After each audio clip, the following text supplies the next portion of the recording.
Hi everyone, ఎలా ఉన్నారు అందరూ?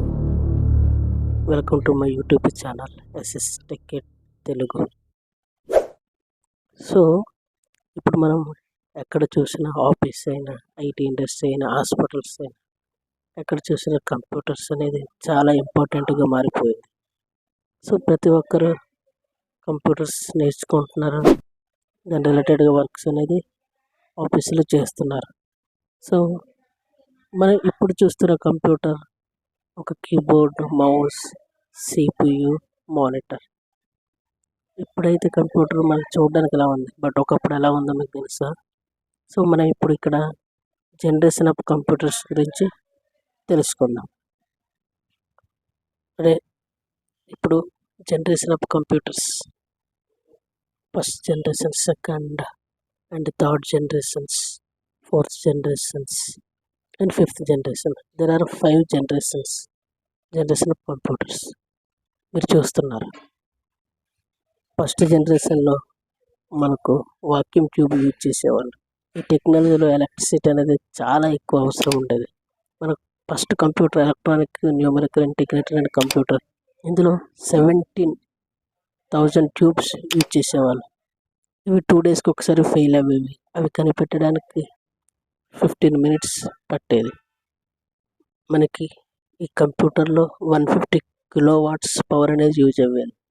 80 కిలోవాట్స్ అనేది heating tubes and DC power కోసం 45 అండ్ వెంటిలేషన్ బ్లోవర్స్ గురించి 20 అండ్ పంచ్ కార్డ్స్ కోసం 5 కిలోవాట్స్. మీరు స్క్రీన్లో చూసేది వాక్యూమ్ ట్యూబ్. ఫస్ట్ జనరేషన్లో memory capacity 20 KB, processing speed 300 instant per second, programming language assemble language. Second generation 1956 to 1963. ఇక్కడ మనకు ఫస్ట్ జనరేషన్తో కంపేర్ చేసుకుంటే సైజ్ అనేది కొద్దిగా తగ్గింది. ఫస్ట్ జనరేషన్ ఏంటంటే ఒక రూమ్ సరిపడేలాగా ఉండేది, ఇప్పుడంటే కొద్దిగా హాఫ్ ఆఫ్ బిల్డింగ్ అన్నట్టు. సో ఇక్కడ టెక్నాలజీకి వచ్చేసి ట్రాన్సిస్టర్స్ యూజ్ చేసేవాళ్ళు. సో ట్రాన్సిస్టర్స్ ఇది కూడా ఓకే, దానికన్నా కొద్దిగా కొంచెం స్పీడ్గా వర్క్ చేసేది.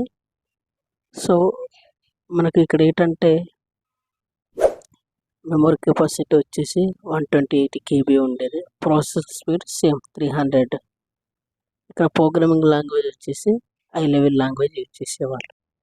మీరు ఏదైతే స్క్రీన్లో చూసారో అవి ట్రాన్సిస్టర్స్. మీరు చూస్తున్న punch cards and printouts, inputs, outputs use చేసేవాళ్ళు. ట్రాన్సిస్టర్స్ ఎక్కువగా హీట్ జనరేట్ చేసేవి థర్డ్ జనరేషన్ 1964 to 1971. ఇక్కడ మనకు ట్రాన్సిస్టర్స్ టెక్నాలజీని రీప్లేస్ చేస్తూ ఇంటిగ్రేటెడ్ సర్క్యూట్ అనేది టెక్నాలజీ తీసుకొచ్చారు. ఇంటిగ్రేటెడ్ సర్క్యూట్స్ ఎలా యూజ్ అయ్యేదంటే like computer, memory and microprocessor and amplifier లాగా వర్క్ చేసేవి. సో మనం సెకండ్ జనరేషన్ కంపేర్ చేసుకుంటే ఇది చాలా స్పీడ్గా వర్క్ చేసేది. మెయింటెనెన్స్ అండ్ హీట్ అనేది చాలా తక్కువ జరిగేది.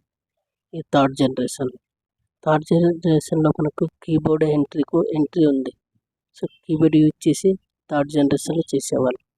మీరు ఏదైతే స్క్రీన్లో చూస్తున్నారు ఐసీయూస్ అంటారు, ఇంటిగ్రేటెడ్ సర్క్యూట్స్. మనకి మెమరీ కెపాసిటీ వచ్చేసి 1 MB, processing speed 1 instant per second, programming language C plus plus ఇక్కడ యూజ్ చేసేవాళ్ళు. Let's see fourth generation. మీరు ఫోర్త్ జనరేషన్లో చూసుకుంటే now you are in fourth generation also. Fourth generation 1971 to present. ఇక్కడ మనకు మైక్రో ప్రాసెసర్ టెక్నాలజీ యూజ్ చేశారు. Micro processor అంటే ఇది చాలా ఫస్ట్, సెకండ్, థర్డ్ జనరేషన్ కన్నా ఇది స్పీడ్గా వర్క్ చేస్తుంది. అండ్ మనకి ఇక్కడ స్టోరేజ్ కూడా చాలా ఎక్కువగా ఉంది. సో ఇక్కడ యూజ్ చేసేది LSI means large scale integration. One more is VLSI, very large scale integration. మరి థర్డ్ జనరేషన్ చూసారా ట్రాన్సిస్టర్స్, అలాంటి millions of transistors into single chip, that is called micro processor.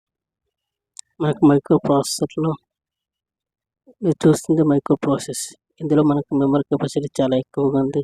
అలాగే ప్రాసెసింగ్ స్పీడ్ కూడా మిగతా generation కన్నా చాలా ఫాస్ట్గా ఉంటుంది. Programming language C++, Java. 5th generation present and behind. Okay, 5th జనరేషన్లో ఫోర్త్ జనరేషన్లో మనం VLSI చూసాం.